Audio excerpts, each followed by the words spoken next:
الحمدللہ رب العالمین والصلاة والسلام علی محمد الامین فاعوذ باللہ من الشیطان الرجیم بسم اللہ الرحمن الرحیم۔ خواتین و حضرات، ہم سورہ اعراف کی آیت 180 سے درس کی ابتدا کر رہے ہیں۔ اس سے پیچھے یاد ہوگا کہ ایک پورا حصہ قرآن مجید کے استدلال پر مبنی تھا۔ اس سورہ کے مخاطبین قریش ہیں، رسالت مآب صلی اللہ علیہ وسلم کی قوم کے لوگ۔ ان کے سامنے پیغمبروں کی سرگزشتیں رکھ کر ان کو بتایا گیا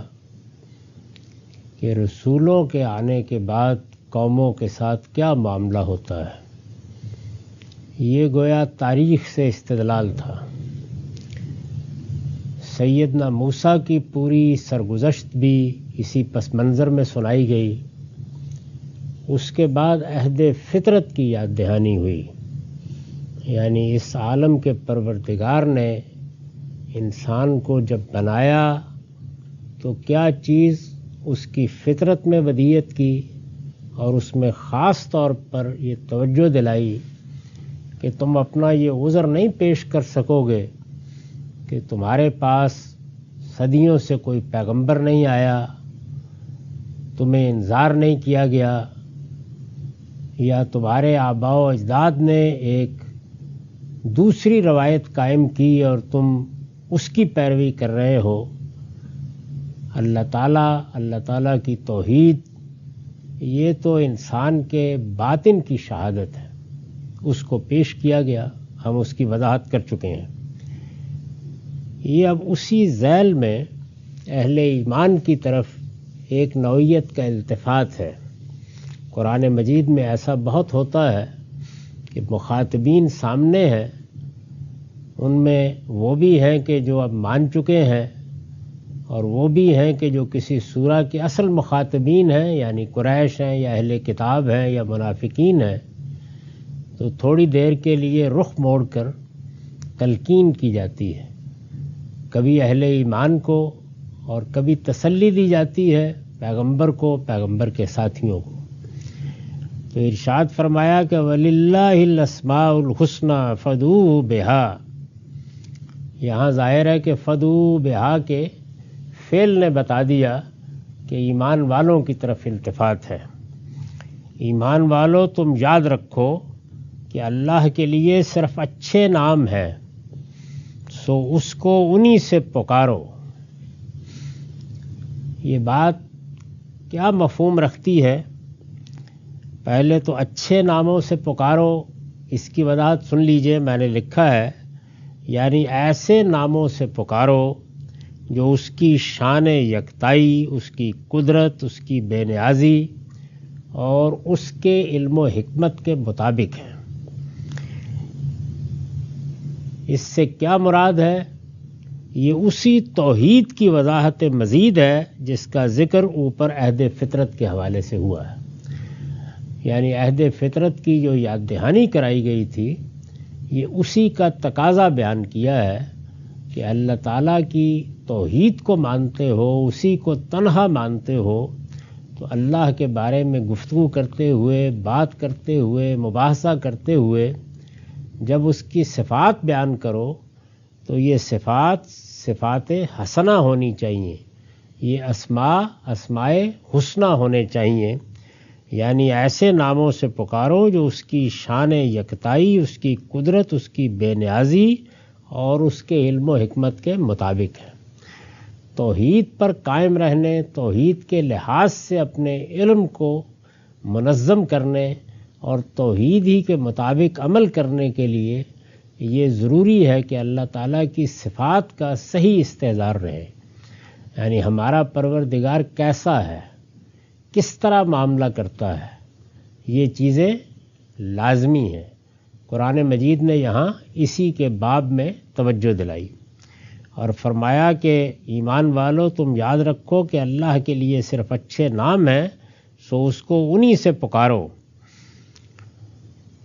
اور ان لوگوں کو چھوڑ دو، وذر الذین یلحدون فی اسمائے، ان لوگوں کو چھوڑ دو جو اس کے ناموں میں کجروی اختیار کر رہے ہیں۔ ظاہر ہے کہ یہاں مخاطبین مراد ہیں رسول اللہ صلی اللہ علیہ وسلم کی قوم کے لوگ، کہ جو نہ صرف یہ کہ توحید کے معاملے میں غلطی میں مبتلا ہوئے، انہوں نے شرک کو دین کی حیثیت سے اختیار کیا، بلکہ اللہ تعالیٰ کی صفات کے معاملے میں بھی الحاد پیدا کر دیا۔ اس پر میں نے لکھا ہے اصل میں لفظ یلحدون آیا ہے، وذر الذین یلحدون فی اسمائے، اصل میں لفظ یلحدون آیا ہے، یہ یہاں صفات الہی کی بے حرمتی کے مفہوم میں استعمال ہوا ہے۔ یعنی الحاد فی الاسماء کیا ہے؟ یہ اللہ تعالیٰ کی صفات کو اس کی صحیح جگہ پر نہ رکھنا، ان کی حرمت کا لحاظ نہ کرنا، ان کے اندر جو صحیح مفہوم ہے اس میں خلط مبحث پیدا کر دینا، اس مدعا کے لیے استعمال ہوا ہے۔ اصل میں لفظ یلحدون آیا ہے، یہ یہاں صفات الہی کی بے حرمتی کے مفہوم میں استعمال ہوا ہے۔ مطلب یہ ہے کہ ایسے نام اور ایسی صفات اللہ تعالیٰ سے منسوب کرتے ہیں جو کسی طرح اس کے شایان شان نہیں ہیں، جن سے اس کی ذات و صفات کی اہانت ہوتی ہے اور جن سے وہ پاک، برتر اور منزہ ہے۔ اللہ تعالیٰ کی حکمت پر حرف لایا جائے، اللہ تعالیٰ کے عدل کے معاملے میں الحاد اختیار کیا جائے، اللہ تعالیٰ کی رحمت کے باب میں کوئی بات حدود سے تجاوز کر کے کہہ دی جائے، تو اس سے اللہ تعالیٰ کی صفات ہی میں محض ایک برا پہلو سامنے نہیں آتا، بلکہ جو تصور بندے کے ذہن میں اپنے پروردگار کا ہونا چاہیے وہ بھی مجروح ہوتا ہے۔ تو اس لیے تاکید فرمائی کہ ان لوگوں کو چھوڑ دو، وذر الذین یلحدون فی اسمائے، جو اس کے ناموں میں کجروی اختیار کر رہے ہیں۔ الحاد، کجروی، یعنی اللہ تعالیٰ کی شان یکتائی کو، اس کی بے نیازی کو، اس کے علم و حکمت کو ملحوظ رکھ کر اس کی صفات بیان نہیں کرتے، بلکہ اپنے توہمات، اپنی خواہشیں اور اپنے تصورات اس میں داخل کر دیتے ہیں۔ یہ چیز ہے کہ جو ان سب لوگوں کے لیے تنبیہ کا باعث بننی چاہیے، جو بعض موقعوں کے اوپر دوسروں سے بات کرتے ہوئے اللہ تعالیٰ کے کسی قول یا فعل کی تفسیر کرتے ہوئے کچھ فلسفے، کچھ اپنے توہمات، کچھ تخیلات داخل کر دیتے ہیں۔ اس میں اللہ تعالیٰ کے علم ہی پر اکتفا کرنی چاہیے، یعنی اپنے بارے میں جو علم اللہ تعالیٰ نے دیا ہے، کیونکہ اللہ تعالیٰ کی ذات کا کوئی پہلو بھی ایسا نہیں کہ جس کی ہم یہاں کوئی مثال دیکھ سکیں، اور انسان کی یہ مجبوری ہے کہ وہ جب تک کسی چیز کو دیکھ نہیں لیتا یا اس کے تصور میں وہ چیز نہیں آ جاتی، اس وقت تک وہ اس کے لیے نہ تو کوئی صحیح لفظ اختیار کر سکتا ہے، نہ اس کا صحیح تصور قائم کرنے پر قادر ہوتا ہے۔ یہ انسان کی مجبوری ہے۔ تو چنانچہ تنبیہ کی گئی ہے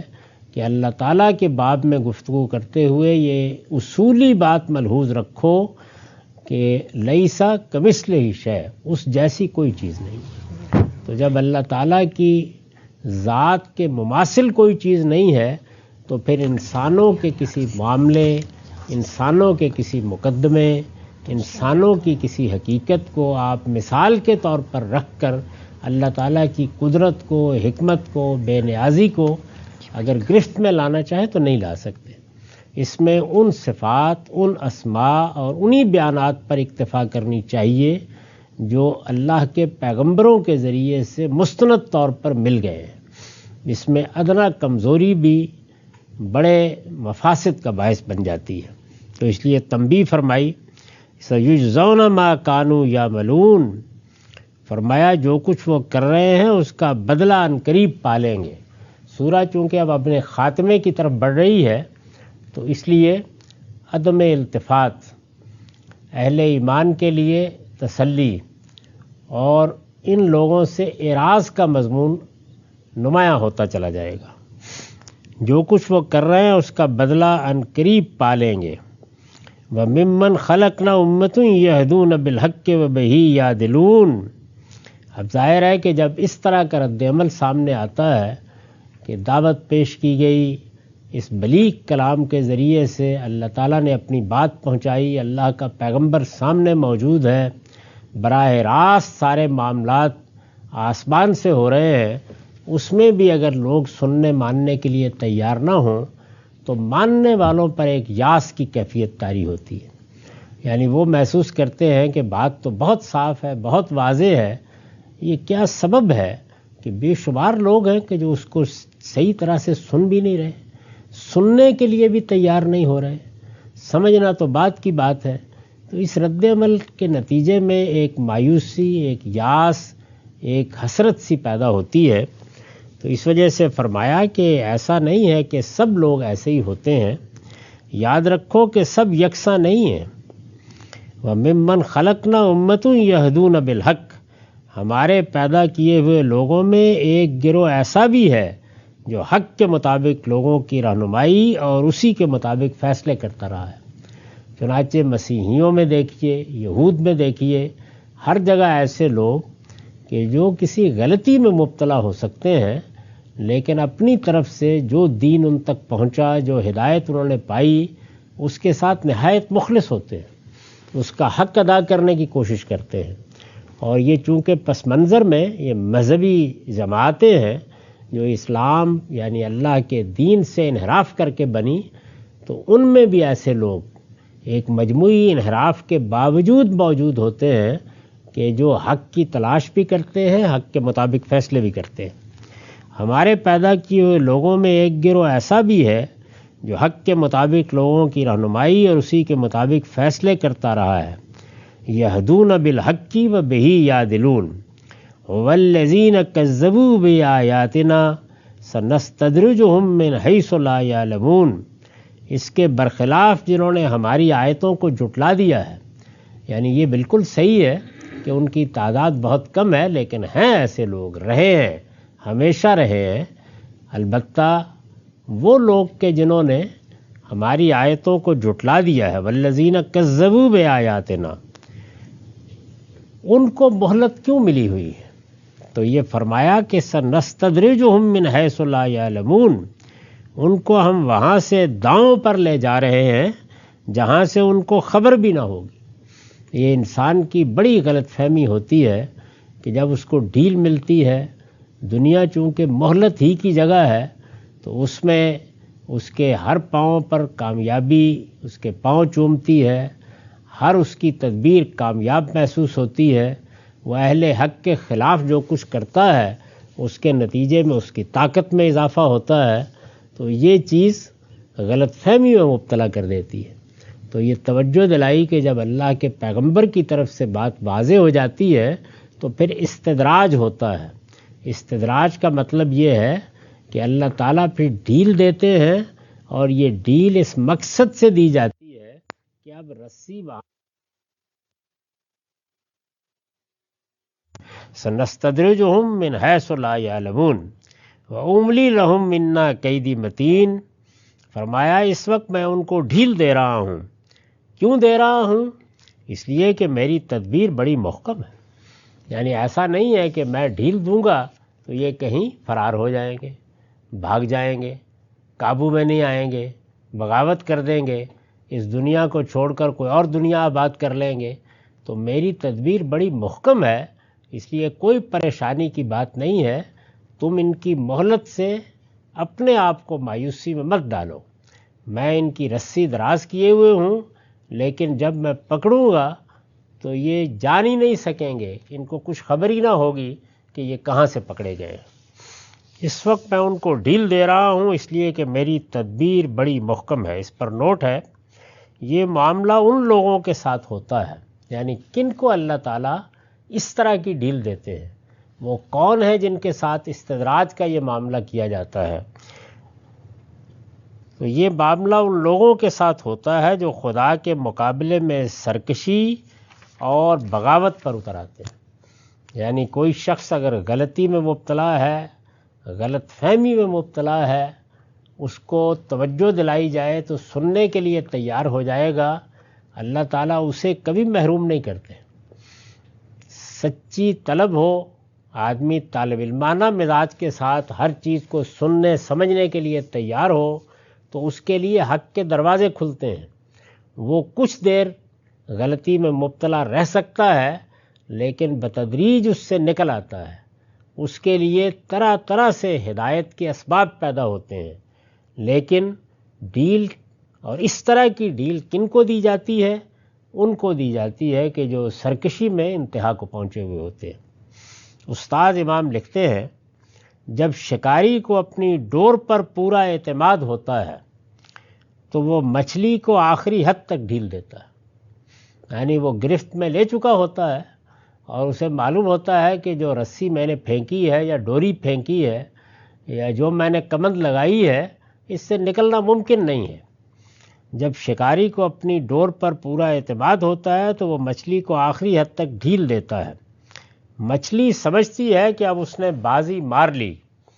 حالانکہ شکاری اس لیے اس کو ڈھیل پر ڈھیل دیتا جاتا ہے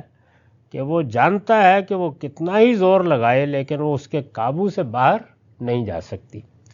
اس کی بھاگ دوڑ اس کے لیے نجات کی راہ نہیں کھولے گی۔ کیا ہوگا؟ بلکہ اس کو تھکا کر اتنا چور کر دے گی کہ بالآخر وہ بے جان ہو کر خود بخود گھسٹتی ہوئی کنارے پر آ لگے گی۔ تو اگر کبھی مچھلی کا شکار کھیلا ہو تو یہ چیز مشاہدہ کی جا سکتی ہے۔ استاد امام لکھتے ہیں، یہی حال خدا کی تدبیر کا ہے، یعنی یہ ایک مثال ہے جس سے بات سمجھائی ہے۔ یہی حال خدا کی تدبیر کا ہے، اس کی تدبیر نہایت محکم اور اس کی گرفت نہایت شدید ہوتی ہے، کوئی اس کے احاطے سے باہر نہیں نکل سکتا۔ اس وجہ سے وہ لوگوں کو ان کی سرکشی کے باوجود ڈھیل پر ڈھیل دیتا ہے۔ یہ جو ہم دیکھتے ہیں مہلت پر مہلت مل رہی ہے، سرکشی آخری درجے میں ہے، اس کا ظہور ہو رہا ہے، اس کے باوجود ایسے لگتا ہے کہ اللہ تعالیٰ کی عنایتیں ہو رہی ہیں اس شخص پر۔ اس وجہ سے وہ لوگوں کو ان کی سرکشی کے باوجود ڈھیل پر ڈھیل دیتا ہے۔ اس ڈھیل کو سرکش اپنی کامیابی سمجھتے ہیں، یعنی جب یہ ڈھیل ملتی ہے تو وہ خیال کرتے ہیں کہ دیکھیے بازی تو ہمارے ہی ہاتھ میں رہی، ساری نعمتیں عنایتیں تو ہم ہی پر ہیں، یہ لوگ جو ہمیں متنبع کر رہے تھے، توجہ دلا رہے تھے، یہ تو آزمائشوں میں مبتلا ہیں، ان کا حال ہی کیا ہے اور ہمارے مقابلے میں ان کی حیثیت کیا ہے۔ اس ڈیل کو سرکش اپنی کامیابی سمجھتے ہیں، حالانکہ وہ جتنی ہی زور آزمائی کرتے ہیں اتنے ہی اپنی ہلاکت کے گڑھے سے قریب ہوتے جاتے ہیں۔ جلد بازی وہ کرتا ہے جس کو اپنی تدبیر کے ناکام ہونے کا اندیشہ ہو، جس کا تیر بے خطا اور جس کا وار بے پناہ ہو، اس کو جلد بازی کی کیا ضرورت ہے۔ یہ در حقیقت اس جملے کی شرح ہے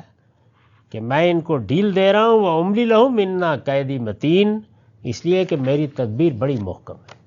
تو اللہ تعالیٰ نے یہ مسلمانوں کو تسلی دی کہ تم لوگ جو ڈیل اس وقت ان کو مل رہی ہے، ان کی سرکشی بڑھ رہی ہے، یہ تم پر غلبہ پاتے محسوس ہوتے ہیں، تمہیں دھکیل رہے ہیں، تو اس سے مایوس ہونے کی ضرورت نہیں ہے۔ یہ ان کی سرکشی کی وجہ سے ان کو ڈھیل ملی ہوئی ہے، اور یہ ڈھیل اس لیے دی جا رہی ہے تاکہ ان کو اس وقت پٹک کر مار دیا جائے کہ جب یہ جانتے ہی نہ ہوں کہ ہمارے ساتھ ہوا کیا۔ اس کے بعد ارشاد فرمایا، اولم یتفکروا ما بصاحبہم من جنہ ان ہوا الا نذیر مبین، کیا انہوں نے غور نہیں کیا کہ ان کے ساتھی کو کوئی جنون نہیں ہے؟ ان کے ساتھی یعنی محمد صلی اللہ علیہ وسلم، اللہ کے پیغمبر، یہ دعوت ان کی طرف سے پیش کی جا رہی ہے۔ تو فرمایا کہ یہ کیا خیال کرتے ہیں، یعنی کوئی خط لاحق ہو گیا ہے ہمارے پیغمبر کو، کسی جنون میں مبتلا ہو گیا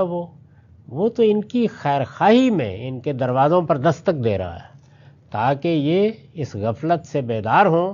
اپنے رب کو پہچانیں اور صحیح نتائج کی طرف بڑھیں۔ میں نے لکھا ہے ساتھی سے مراد یہاں نبی صلی اللہ علیہ وسلم ہے۔ آپ کو جو دن رات اس بات کی لگن تھی کہ آپ اپنی قوم کو اس عذاب سے خبردار کر دیں جو سنت الہی کے مطابق رسولوں کی تکذیب کرنے والوں پر لازماً آتا ہے، یعنی محمد صلی اللہ علیہ وسلم، رسول اللہ صلی اللہ علیہ وسلم اس بات سے واقف تھے کہ میں اللہ کے رسول کی حیثیت سے آیا ہوں، میری قوم بھی اسی خطرے کی زد میں ہے جس میں کبھی کسی زمانے میں فرعون اور اس کی آل رہی، ہود اور ان کی قوم رہی، صالح اور ان کی قوم رہی، نوح اور ان کی قوم رہی۔ یہ بھی اسی خطرے کی زد میں ہے، میری قوم کے لوگ ہیں، میرے خاندان کے لوگ ہیں۔ اے کاش یہ سمجھ لیں کہ رسول کی بعثت کے بعد یہ کس طرح ایک خطرناک آتش فشاں کے دہانے پر کھڑے ہیں، اپنے آپ کو سنبھال لیں۔ ساتھی سے مراد یہاں نبی صلی اللہ علیہ وسلم ہیں۔ آپ کو جو دن رات اس بات کی لگن تھی کہ آپ اپنی قوم کو اس عذاب سے خبردار کر دیں جو سنت الہی کے مطابق، یعنی اللہ کے اس طریقے کے مطابق جو اس نے رسولوں کے باب میں اختیار کر رکھا ہے، کہ جب کسی قوم کی طرف اللہ کا رسول آ جاتا ہے تو اس کا دنیا ہی میں فیصلہ سنا دیا جاتا ہے۔ جو سنت الہی کے مطابق رسولوں کی تکذیب کرنے والوں پر لازماً آتا ہے، اسے دیکھ کر قریش کے لیڈر اپنے لوگوں کو آپ کے اثر سے بچانے اور اپنی سیادت کی دھاک قائم رکھنے کے لیے ان سے کہتے تھے کہ اگرچہ یہ شخص بھلا چنگا ہے لیکن معلوم ہوتا ہے کہ اسے عذاب اور قیامت کا سودا لاحق ہو گیا ہے۔ ایسے کہتے ہیں نا کہ اس آدمی پر تو کوئی خب سوار ہو گیا ہے۔ تو اس معنی میں یہ بات کہی جاتی تھی تاکہ اپنے لوگوں کو ان اثرات سے بچایا جا سکے جو قرآن کی تلاوت سے، رسول اللہ کی تذکیر سے ان پر پڑ سکتے تھے۔ تو قریش کے لیڈر اپنے لوگوں کو آپ کے اثر سے بچانے اور اپنی سیادت کی دھاک قائم رکھنے کے لیے، دونوں ہی چیزیں ہوتی ہیں، یعنی جو پہلے سے بنا ہوا ایک نظم ہے اس میں ظاہر ہے کہ لیڈروں کی، زعماء کی، دانشوروں کی، علماء کی، مذہبی پیشواؤں کی ایک حیثیت بن چکی ہوتی ہے۔ وہ محسوس کرتے ہیں کہ اس حیثیت کو سخت خطرہ لاحق ہو جائے گا، اور یہ خطرہ اسی طرح لاحق ہوگا کہ وہ لوگ جو پہلے ان کی بات سنتے، ان کی بات پر سر دھنتے، ان کی ہر چیز پر آمنا و صدقنا کہتے تھے، وہ اب کچھ دوسرا استدلال سن رہے ہیں، ان کو کوئی دوسری بات متاثر کر رہی ہے، تو اس کا رد عمل ان پر، یعنی ایک سلیم الطبع، ایک سچے طالب علم پر تو رد عمل یہ ہوتا ہے کہ وہ خود اس بات کو سننے کے لیے تیار ہو جاتا ہے۔ وہ یہ سمجھتا ہے کہ ہو سکتا ہے کہ مجھے غلطی لگی ہو، میں کسی غلط فہمی میں ہوں، اگر کوئی خدا کا بندہ اس غلط فہمی سے یا اس غلطی سے نکال رہا ہے تو میں بھی اس کی بات سنتا ہوں، میں بھی اس پر غور کرتا ہوں۔ اگر وہ یہ رویہ اختیار کرتا ہے اور کہنے والے کی بات میں غلطی ہے تو پھر حقیقی معنی میں وہ غلطی واضح ہوتی ہے، اور اپنے لوگوں کو بھی اس غلطی سے نکالنے میں آدمی صحیح رویہ اختیار کرتا ہے۔ جب یہ رویہ اختیار کرتا ہے تو اس کا لازمی نتیجہ یہ نکلتا ہے کہ اگر کوئی غلط دعوت، کوئی شیطنت کی دعوت ہے تو وہ پسپا ہونا شروع ہو جاتی ہے، لیکن اگر دعوت حق کے مقابلے میں اعراض اور گریز کا رویہ اختیار کر لیا جائے، استہزاء اور استخفاف کا طریقہ اختیار کر لیا جائے، بہتان تراشی کا طریقہ اختیار کر لیا جائے، تو اس کا نتیجہ کیا نکلتا ہے؟ وقتی طور پر تو ہو سکتا ہے کہ لوگ بات سن لیں، لیکن بتدریج اس طرح کا رویہ اختیار کرنے والوں کی ساکھ ختم ہوتی چلی جاتی ہے۔ معاف کیجیے۔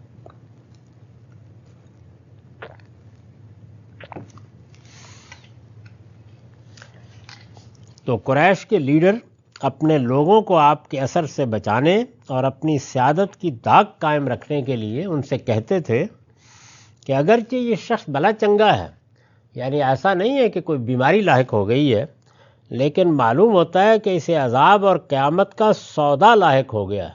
یعنی ایک جنون ہے، ہر وقت عذاب کی بات، ہر وقت قیامت کی بات، وہ دن آنے والا ہے،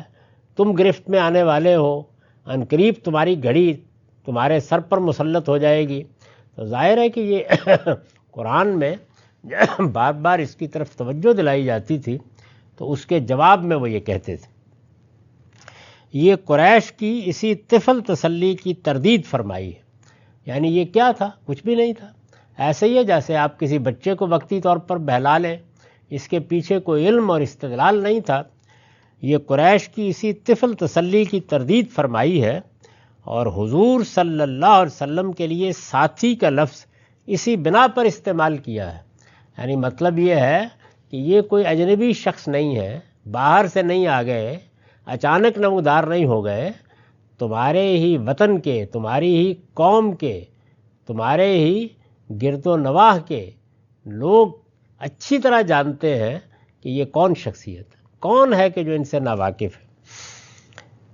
استاذ امام لکھتے ہیں اس لفظ کے استعمال سے، یعنی یہ جو کہا ہے نا کہ ان کے ساتھی کو کوئی جنون نہیں ہے، تو حضور کے لیے ساتھی کا لفظ استعمال کیا ہے. اس لفظ کے استعمال سے قریش کو اس امر واقعہ کی طرف توجہ دلانا ہے کہ یہ پیغمبر ان کے لیے کوئی اجنبی شخص نہیں ہے، بلکہ ان کے دن رات کے ساتھی ہیں. یعنی ایک قوم جو ایک چھوٹے سے گاؤں میں رہتی ہے، جہاں ہر شخص سے واقف ہے، یہاں چند سو یا چند ہزار کی بھی آبادی نہیں ہے، تو وہاں پر کیا کوئی شخص اجنبیت میں رہ سکتا ہے؟ اس کے شب و روز لوگوں سے چھپے ہو سکتے ہیں، اس کی سیرت اور اس کا کردار چھپا ہو سکتا ہے، اس کے ذہنی ارتقاء کا کوئی مرحلہ ایسا ہو سکتا ہے کہ لوگوں کے علم ہی میں نہ آئے، بلکہ ان کے دن رات کے ساتھی ہیں. ان کا بچپن، ان کی جوانی سب انہی کے اندر اور انہی کے ساتھ گزری ہے. ہر دور اور ہر مرحلے میں انہوں نے ان کو دیکھا اور آزمایا، اور ہر طرح کے حالات میں ان کو جانچا اور پرکھا ہے. پھر آخر یہ اس امر پر کیوں نہیں غور کرتے کہ جو شخص ہمیشہ اپنی سلامت روی، اپنی صداقت شعاری، اپنی بے غرضی، اپنی پاک بازی، اپنی فکر و رائے کی اصابت اور اپنی دانش و بینش کی پختگی کے اعتبار سے ساری قوم میں گلے سرسبز رہا، دفتن وہ اب خپتی اور دیوانہ کیسے بن گیا؟ یعنی اس سے پہلے ایک لمبی مدت گزری ہے ان کے درمیان. اسی کو قرآن مجید نے بیان کیا کہ لبثت فیکم عمرا، یعنی میں کوئی اجنبی شخص نہیں ہوں جو یک بیک آ کے کھڑا ہو گیا ہے اور تم نہیں جانتے کہ میرے ابتدائی مراحل کیا تھے، میری سوچ کیا تھی، میرا فکر کیا تھا، میری سیرت کیا تھی، میرے ہاں کیا کوئی سیکھنے سکھانے کا عمل ہوا. تم میرے سارے شخصی ارتقاء سے واقف ہو، تمہارے درمیان میں پیدا ہوا ہوں، درمیان میں پلا بڑا ہوں، تمہاری مجلسوں میں بیٹھتا رہا ہوں. اس نبوت کے ملنے سے ایک رات پہلے تک میں تمہارے ہی درمیان موجود تھا. تو اس کے بعد یہ الزامات لگاتے ہو تو اس کی کیا حقیقت ہے؟ تو اس سارے پہلوؤں کی طرف توجہ دلائی ہے کہ یہ اس پر غور کریں کہ یہ وہی شخص ہے کہ جس کی سلامت روی، جس کی صداقت شعاری، جس کی بے غرضی، جس کی پاک بازی، جس کے فکر اور رائے کی صحت، اصابت اور جس کی دانش و بینش کی پختگی کے یہ ہمیشہ قائل رہے، ہمیشہ داد دیتے رہے ہیں. یعنی ایک شخصیت جو خیر الناس تھی، اس نے کھڑے ہو کر یہ بات کی ہے، اب وہ خپتی اور دیوانہ بن گیا. تو سوچو کہ کیا بات کہہ رہے ہو. اولم یتفکروا ما بصاحبہم من جنہ ان ہوا الا نذیر مبین، کیا انہوں نے غور نہیں کیا کہ ان کے ساتھی کو کوئی جنون نہیں ہے، وہ تو ایک کھلا خبردار کرنے والا ہے. یعنی یہ خبردار کرنے کا عمل، یہ متنبع کرنے کا عمل، یہ انذار کا عمل جو وہ کر رہا ہے، یہ کوئی سازش نہیں ہے. وہ آیا ہے، اس نے آ کے یہ بتایا ہے کہ مجھے پروردگار نے منتخب کر لیا اور اس بات پر مامور کیا ہے کہ میں تمہارے سامنے قیامت کا انذار کروں، تمہیں خبردار کروں کہ تم اپنے فکر و عمل کی اصلاح کرو، ورنہ اس کے نتائج نہایت خطرناک ہونے والے ہیں. وہ تو ایک کھلا خبردار کرنے والا ہے. اولم ينظروا فی ملکوت السماوات والارض وما خلق اللہ من شیء وان عسى ان یکون قد اقترب اجلهم فبأي حدیث بعدہ یؤمنون. کیا انہوں نے آسمان اور زمین اور آسمانوں کی سلطنت پر اور ان سب چیزوں پر جو خدا نے پیدا کیے ہیں کبھی نگاہ نہیں کی؟ یعنی اگر رسول کی بات کو سننے سے پہلے کبھی اپنی فطرت کی آواز سنی ہوتی، کبھی اپنی عقل سے کام لیا ہوتا، تو کیا اس میں کوئی تردد ہو سکتا تھا کہ یہ کارخانہ ابس نہیں ہو سکتا، یہ ایسے ہی نہیں چلتا رہے گا، اس کو لازماً ایک انجام تک پہنچنا چاہیے. کیا انہوں نے زمین اور آسمانوں کی سلطنت پر ان سب چیزوں پر جو خدا نے پیدا کی ہیں کبھی نگاہ نہیں کی کہ ان پر یہ حقیقت واضح ہو جاتی کہ خدا نے یہ کارخانہ ابس نہیں بنایا؟ یہ نتیجہ ہے جس کو لفظوں میں بیان نہیں کیا، ظاہر ہے کہ وہ اس غور کی دعوت کا لازمی نتیجہ ہے۔ اور نہیں سوچا کہ کیا عجب ان کی مدت قریب آ لگی ہو، یعنی کبھی خیال نہیں کیا کہ قومی حیثیت سے بڑی طویل مہلت ان کو ملی، 2000 سال سے یہاں آباد ہے، ان کو حرم کا متولی بنایا گیا تھا، یہ اسماعیل کی اولاد ہے، تو کیا ان کو یہ خیال نہیں ہوا کہ اب اتنی مہلت مل گئی، اب مدت قریب آ گئی ہو؟ معاف کیجیے۔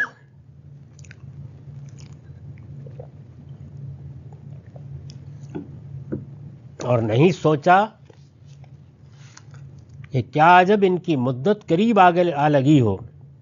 وَأَنْ عَسَىٰ أَن يَكُونَ قَدِ اقْتَرَبَ أَجَلُهُمْ فَبِأَيِّ حَدِيثٍ بَعْدَهُ يُؤْمِنُونَ۔ سو یہ مدت پوری ہو گئی تو اس کے بعد یہ کس بات پر ایمان لائیں گے؟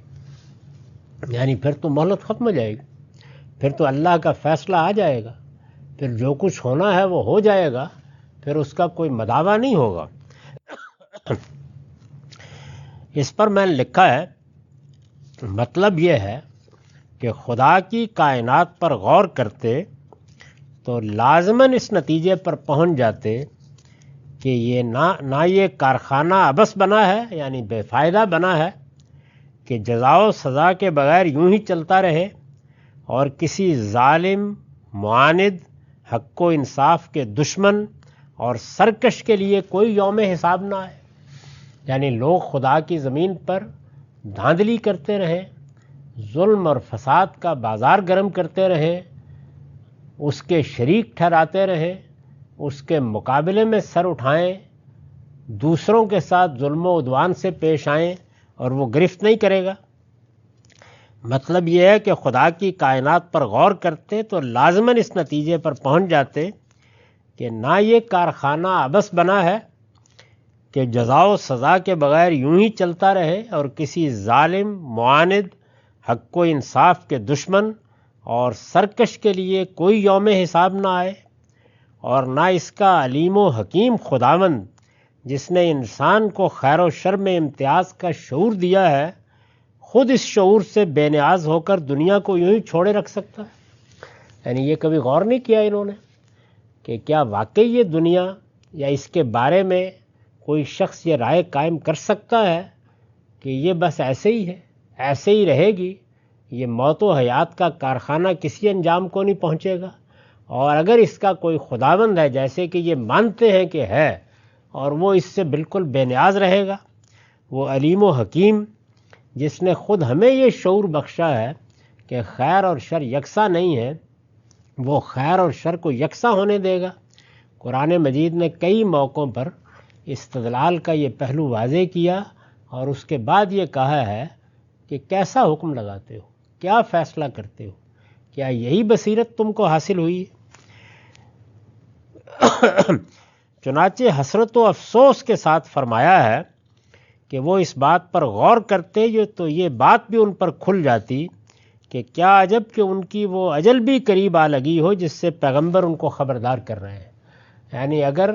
اپنی فطرت کے اوپر غور کرتے، اللہ کی اسکیم کو سمجھتے، اس کائنات کو دیکھتے، اپنے خیر و شر کے شعور کو سمجھتے تو یقیناً جان لیتے کہ پیغمبر جس اجل سے، جس وقت سے خبردار کر رہے ہیں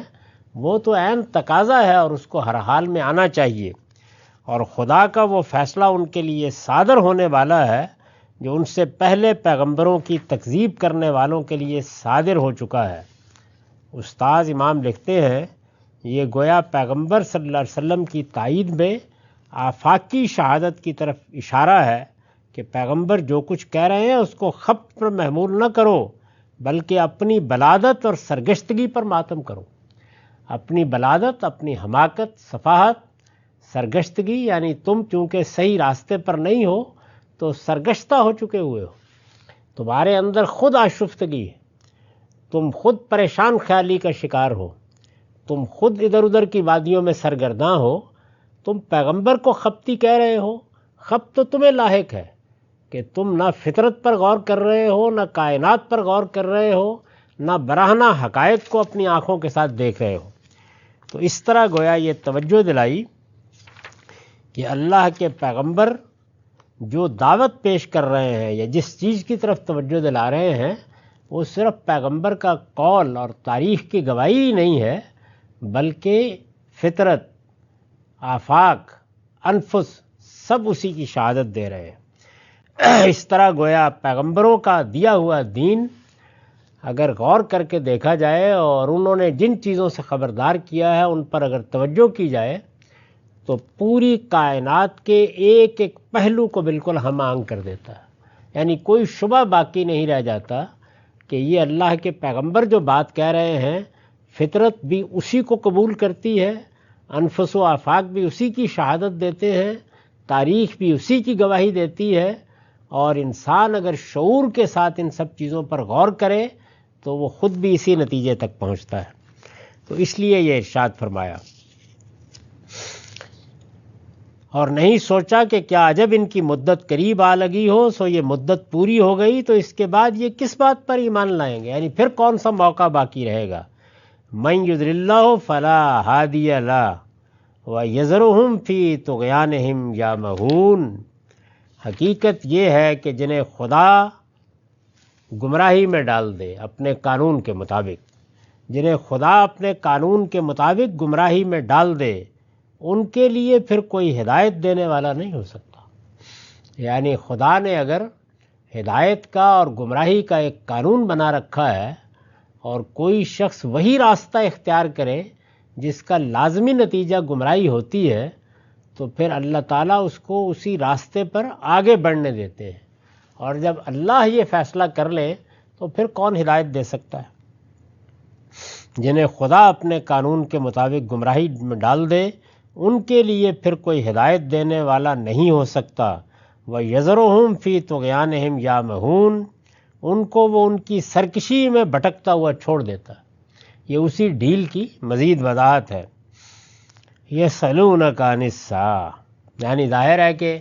جب بار بار توجہ دلائی جاتی ہے تو پھر ٹھٹھا اڑانے کے لیے، مذاق اڑانے کے لیے پوچھتے ہیں آپ کی وہ قیامت کدھر رہ گئی جس کی آپ خبر دیتے تھے۔ یسألونک عن الساعة ایان مرساها، وہ تم سے قیامت کے بارے میں پوچھتے ہیں تمہارا ٹھٹھا اڑانے کے لیے کہ آخر وہ گھڑی کب نازل ہوگی، کہ میاں کہاں رہ گئی وہ۔ اصل میں ایان مرساها کے الفاظ آئے ہیں۔ ایانا بھی بتا کے معنی میں ہے، کب کے معنی میں۔ یہ اس موقع پر استعمال ہوتا ہے جب استغراب و استنکار کے لہجے میں کسی چیز کے متعلق پوچھنا مقصود ہو۔ استغراب یعنی کسی چیز کے بارے میں یہ توجہ دلانا، کیسی عجیب بات ہے، یہ کیسی عجیب و غریب بات ہے جو کہی جا رہی ہے، اور پیش نظر یہ ہو کہ اس بات سے انکار کیا جائے یا اس بات پر تعجب کا اظہار کیا جائے، یا لوگوں کو اس سوال کے نتیجے میں متوجہ کیا جائے کہ دیکھیے یہ کیسی الٹی پلٹی باتیں کرتے ہیں۔ وہ تم سے قیامت کے بارے میں پوچھتے ہیں تمہارا ٹھٹھا اڑانے کے لیے کہ آخر وہ گھڑی کب نازل ہوگی۔ تو یہ میں نے عرض کیا کہ ایانا اور متا یا ایانا مرساہ کے جو الفاظ آئے ہیں یہ اس موقع پر استعمال ہوتا ہے جب استغراب و استنکار کے لہجے میں کسی چیز کے متعلق پوچھنا مقصود ہو، یعنی سوال کرنے سے مقصود سوال کرنا نہ ہو، بات کی کنہ کو جاننا نہ ہو، اپنی کوئی غلط فہمی دور کرنا نہ ہو، بلکہ یہ مقصود ہو۔ اسی طرح مرسا جہاز وغیرہ کے لنگر انداز ہونے کو کہتے ہیں۔ الفاظ ہے نا کہ ایانا مرساہا، اس سے سوال کے اندر چھپے ہوئے طنز و استہزاء کو سمجھا جا سکتا ہے۔ سوال ہے لیکن سوال میں طنز، استہزاء، استخفاف، مذاق اڑانے، ٹھٹھا کرنے کا مضمون ہے۔ استاذ امام کے الفاظ میں گویا مدعا یہ ہے کہ جس گھڑی کے ڈراوے سنا رہے ہو وہ کب نمودار ہوگی، آخر یہ جہاز چلا تو کہاں اٹک کر رہ گیا، یہ ساحل پر کب لنگر انداز ہوگا۔ تو اس طرح سے گویا طنز تاریخ کے انداز میں پوچھتے ہیں اور پھر یہ چاہتے ہیں کہ مذاق اڑائیں اور لوگ بھی اس بات کو اسی طرح سے دیکھیں۔ تو یہ سوال ہے جس کا ذکر کر کے پھر آگے اس کا جواب دیا ہے، اور کیا ہی خوب جواب دیا ہے، اس کو ہم اگلی نشست میں دیکھیں گے۔ اقول قولی ھذا واستغفر اللہ لی ولکم ولسائر المسلمین۔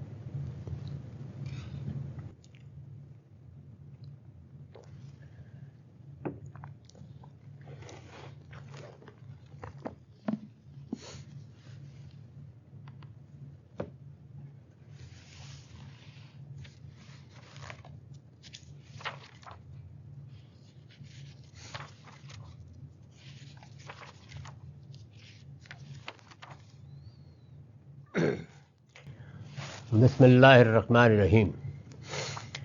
عن عبداللہ ابن عمرو رضی اللہ عنہ عن النبی صلی اللہ علیہ وسلم قال من قتل معاہدا بغیر حق لم یر رایۃ الجنہ وإن ریحہ توجد من مسیرۃ 40 عاما۔ عبداللہ بن عمرو رضی اللہ عنہ سے مروی ہے کہ نبی صلی اللہ علیہ وسلم نے فرمایا، جس نے کسی معاہد کو ناحق قتل کیا وہ جنت کی خوشبو بھی نہیں سونگھے گا، درا حالے کہ اس کی خوشبو 40 برس کی مسافت پر بھی محسوس ہوتی ہے۔ یہ روایت ایک خاص پس منظر رکھتی ہے، اس کو بہت اچھی طرح سے جان لینا چاہیے۔ بخاری میں اس کا رقم ہے 2946۔ رسالت مآب صلی اللہ علیہ وسلم کے ذریعے سے جو نظم قائم ہو گیا، اللہ تعالیٰ نے مسلمانوں کو کامیابی دی، اس میں جب تک کوئی غیر مسلم رہا اور بہت دیر تک لوگ غیر مسلم کی حیثیت سے رہے، عرب سے باہر بھی نکلے تو وسعت ہوتی چلی گئی اور کئی اور جگہوں پر بھی معاہدے ہوئے۔ اس طرح کے معاہدے اللہ تعالیٰ کے قانون کے مطابق بھی کیے گئے، اس وقت کے رواج کے لحاظ سے بھی کیے گئے۔ جب کوئی معاہدہ ہو گیا ہے اور مسلمانوں نے کسی کو امان دے دی ہے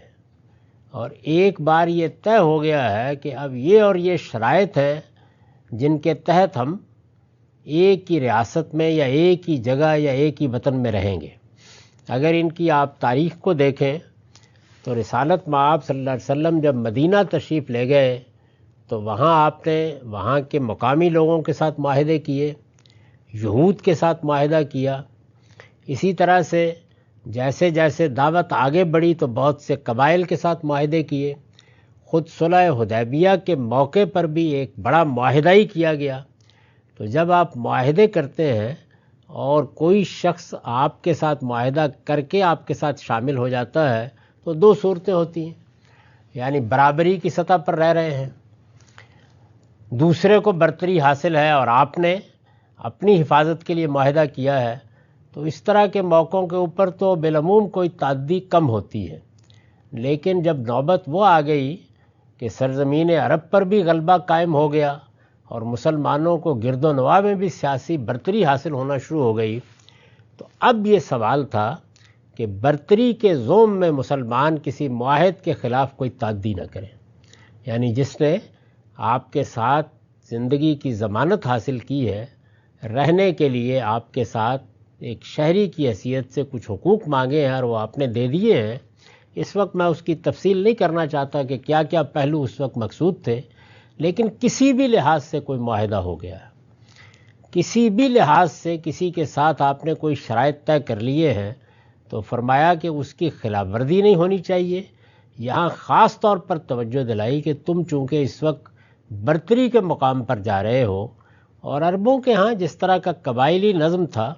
اس میں کسی نے آگے سے کوئی بات کر دی، کسی نے جواب دے دیا، اندیشہ تھا کہ لوگ کسی کی جان بھی لے سکتے ہیں۔ تو آپ نے فرمایا کہ اگر کسی شخص نے اس طرح کی جسارت کی، من قتل معاہدن بغیر حق، کسی معاہد کو ناحق قتل کیا، یعنی ایک تو یہ نا کہ کوئی قانونی مسئلہ پیدا ہوا ہے، کسی نے جرم کیا ہے، حق کے مطابق کسی کی جان لی جا رہی ہے، جیسے کہ قرآن نے بیان کر دیا ہے کہ دو صورتوں میں آپ جان لے سکتے ہیں، ایک یہ کہ قصاص میں کسی کو مارا جائے، دوسرے یہ کہ اس کے فساد کو روکنے کے لیے اس کے خلاف کوئی اقدام کیا جائے، تو یہ گویا حق کے مطابق اقدام ہے۔ لیکن اگر ناحق قتل کیا ہے تو فرمایا کہ یہ تم اس وقت برتر ہو، پیغمبر کے ماننے والے ہو، یہ خیال نہ کرو کہ یہ جرم معاف ہو جائے گا۔ لم یرے رایت الجنہ، وہ جنت کی خوشبو بھی نہیں سونگے، یعنی اتنا بڑا جرم ہے، انسانی جان کے خلاف کوئی اقدام کرنا اتنا بڑا جرم ہے۔ قرآن مجید سے یہ معلوم ہوتا ہے، ایک طرف تو یہ بات کہی کہ من قتل نفسن بغیر نفسن و فساد فی الارض فکانما قتل الناس جمیعا، کہ جس نے کسی ایک جان کو قتل کیا اور بغیر کسی حق کے قتل کیا، اور پھر آگے واضح کر دیا ہے کہ حق دو ہی صورتوں میں قائم ہوتا ہے، اس نے پوری انسانیت کے قتل کا ارتکاب کیا۔ اسی طرح دوسرے مقامات پر یہ وضاحت کی کہ یہ وہ جرم ہے کہ جس کے نتیجے میں یخلد فیہ مہانہ، یعنی ہمیشہ کی جہنم آدمی کے مقدر میں ہوگی۔ اسی طرح ایک اور مقام پر فرمایا کہ جس نے کسی مسلمان کو قتل کر دیا اور جانتے بوجھتے قتل کر دیا، اس کا انجام وہی ہوگا جو کفر کا انجام ہے۔ تو مسلمان کا قتل، معاہد کا قتل، کسی عام آدمی کا قتل بڑے جرائم میں سے بہت بڑا جرم ہے۔ تو اس لیے یہ فرمایا کہ کسی معاہد کو اگر ناحق قتل کیا تو جنت کی خوشبو بھی نہیں سونگے گا۔ وَإِنَّ رِيَّ تُوجَدُ مِن مَسِيرَةِ 40 أَيَّامًا، درا حال ہے کہ اس کی خوشبو 40 عامہ، معاف کیجیے گا، درا حال ہے کہ اس کی خوشبو 40 برس کی مسافت پر بھی محسوس ہوتی ہے۔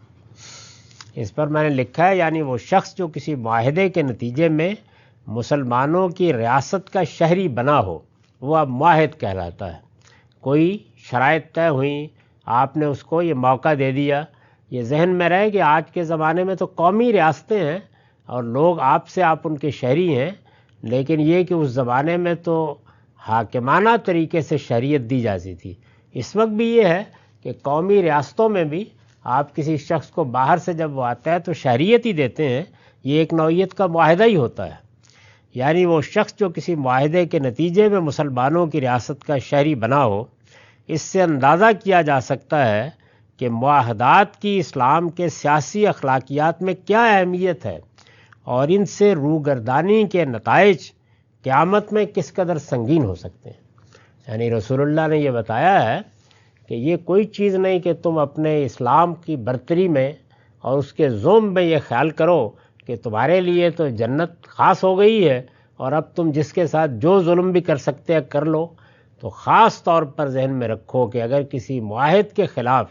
جس نے تمہارے ہاں پناہ لی ہے یا تمہارا شہری بنا ہے یا تمہارے ساتھ شریک ہوا ہے اور تم سے کوئی شرائط طے ہو گئے ہیں، اگر تم نے خلاف ورزی کر کے اس کے خلاف اس طرح کا کوئی اقدام کیا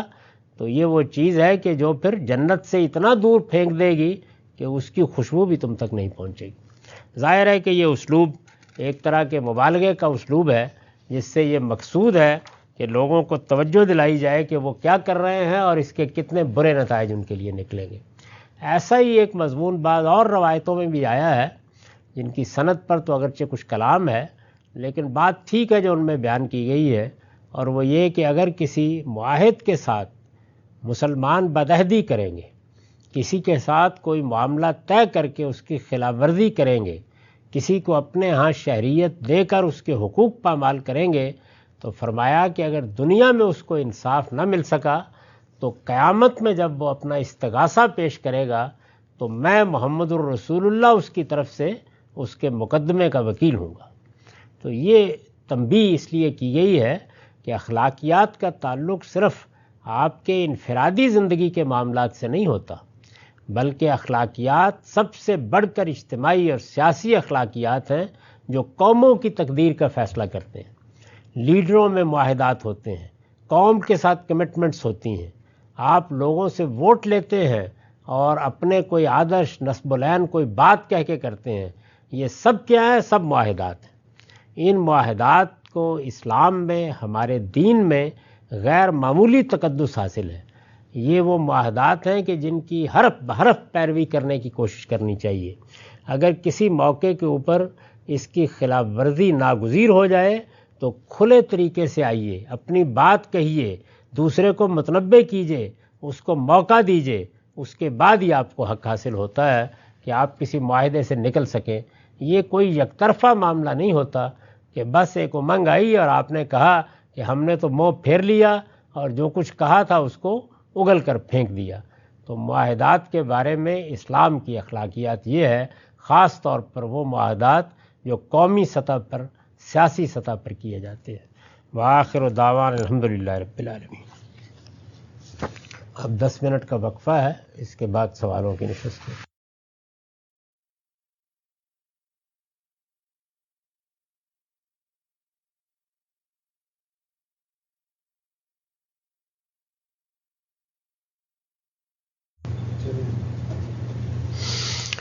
بسم اللہ الرحمن الرحیم۔ اب میں سوالوں کے لیے حاضر ہوں۔ ہم سب بہت شکریہ، آپ کے وقت کا آغاز کرتے ہیں سوالات کے سلسلے کو لے کے۔ پہلا سوال جو میں آج آپ سے پوچھنا چاہتا ہوں، ہمارے یہاں بہت زیر بحث رہتا ہے،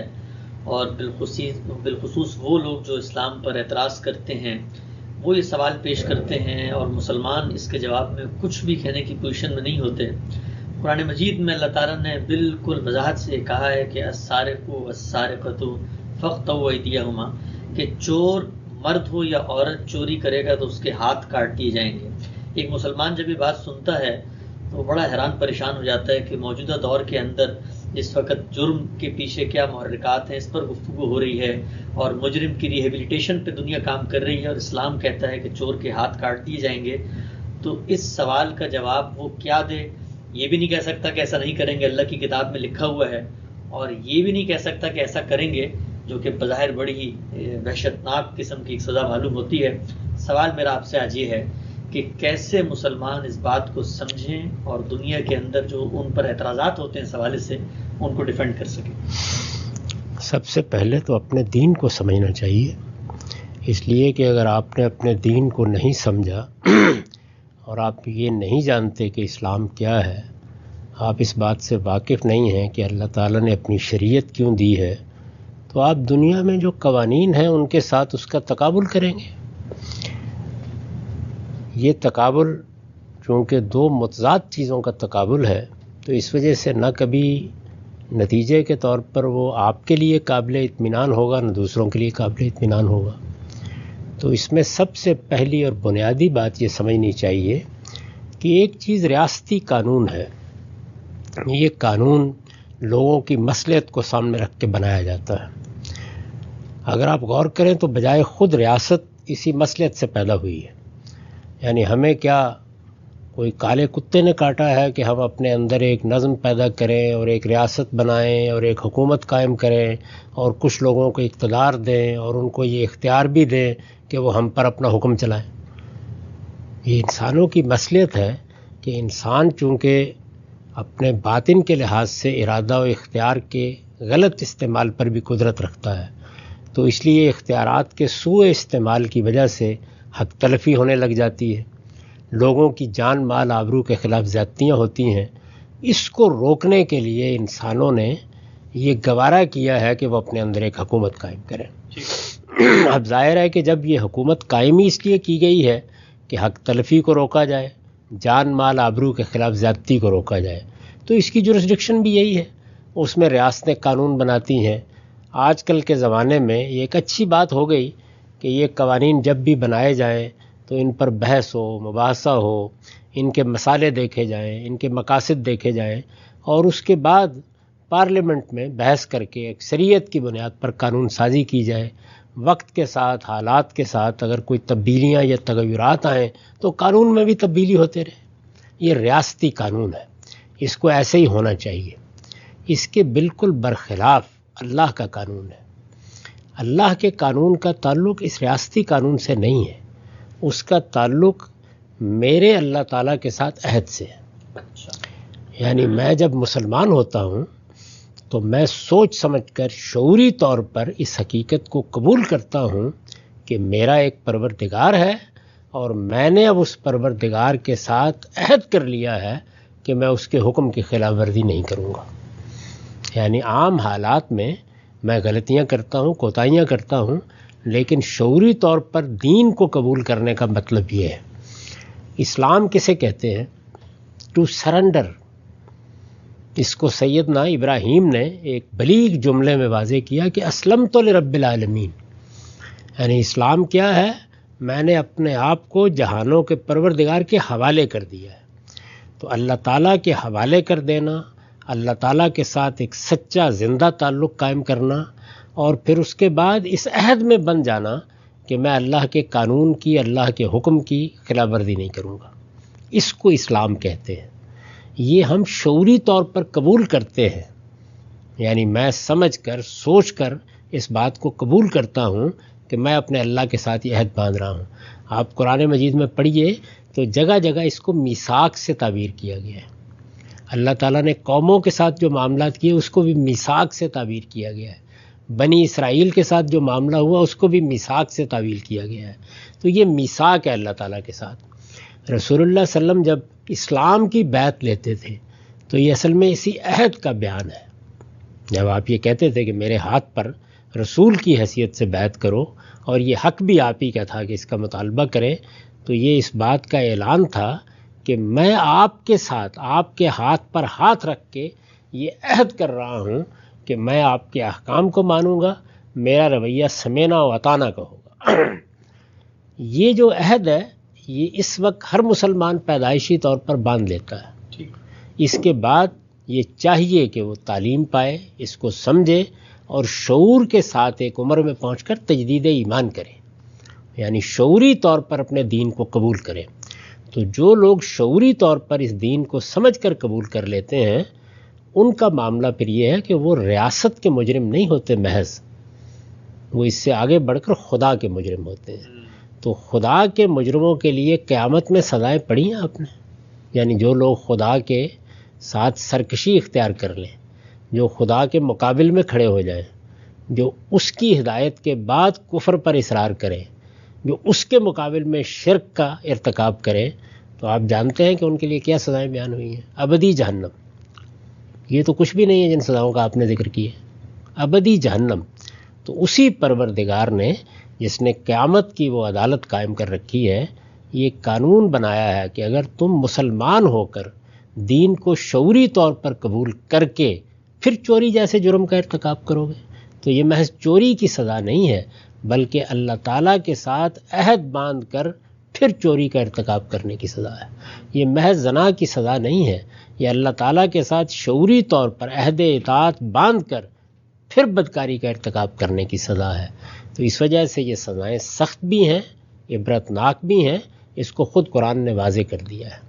ان کا وہ مقصد ہی نہیں ہے کہ جو ریاست میں سزاؤں کا ہوتا ہے۔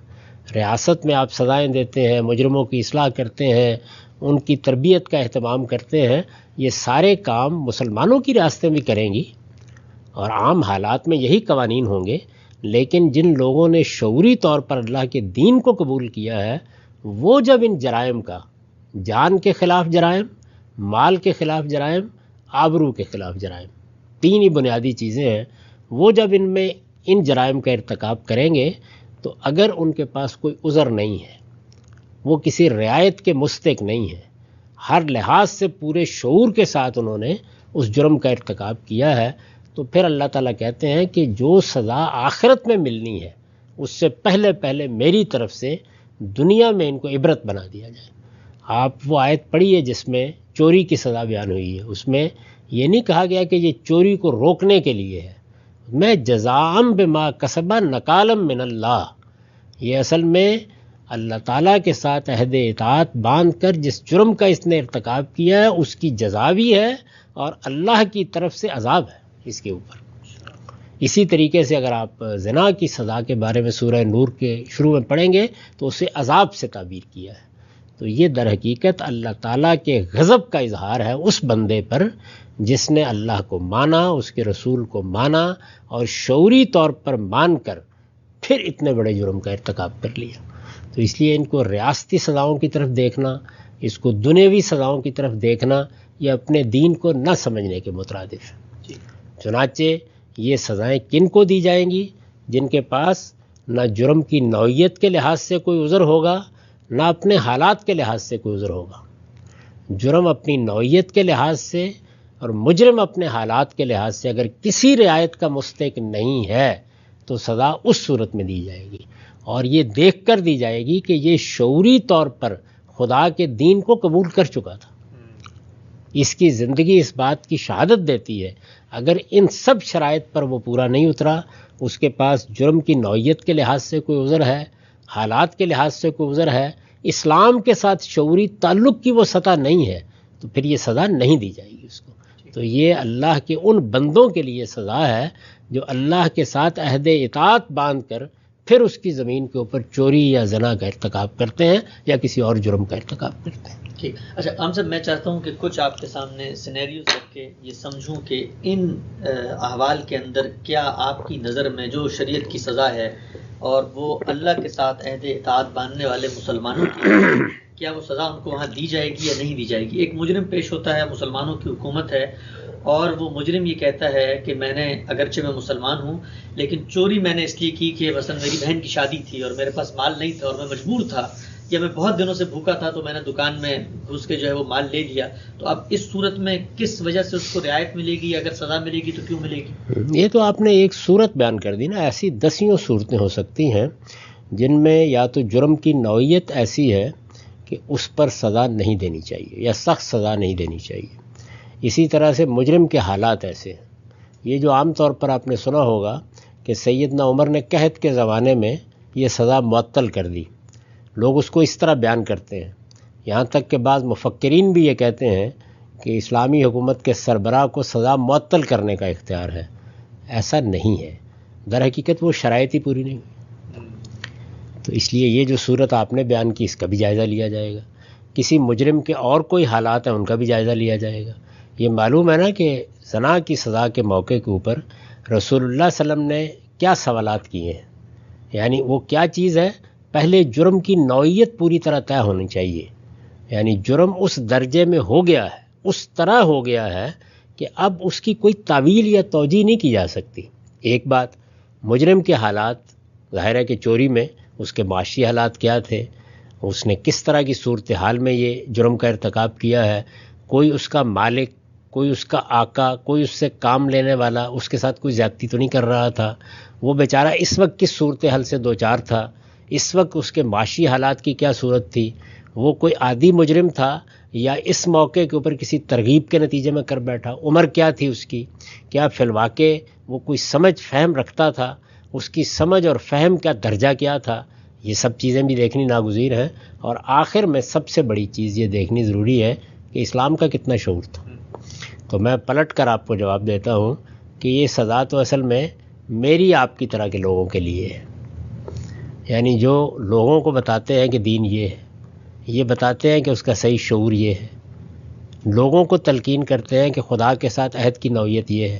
تو ظاہر ہے کہ ہمارے لیے کیا رعایت ہوگی۔ لیکن ہم سب ہم وہاں پہنچ کے یہ کہیں کہ ہمیں تو شعور نہیں تھا، اور ظاہری بات ہے چوری کی سزا سے بچنے کے لیے کوئی کچھ بھی کہہ سکتا ہے، تو پھر فیصلہ کن بات کیا اس کا معاملہ اللہ کے ساتھ ہے، جو کچھ بھی کوئی کہے گا، لیکن جب عدالت میں سزائیں دی جاتی ہیں تو مجرم کے احوال اس کے بتانے سے نہیں سمجھے جاتے، بلکہ اس کے ماضی کو دیکھ کر، اس کے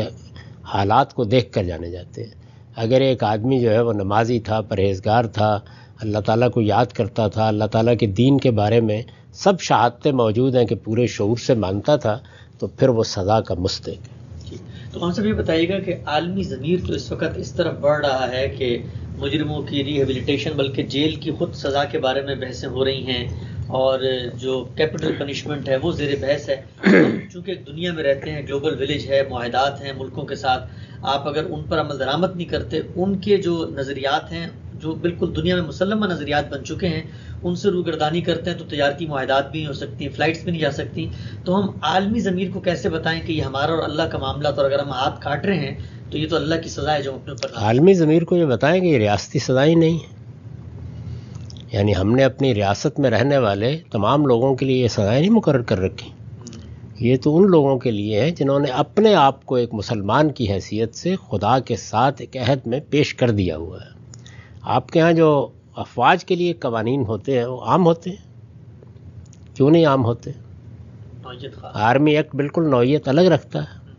ان مقدمات کی تو آپ سماعت بھی عام عدالتوں میں نہیں کرتے، کیوں نہیں کرتے؟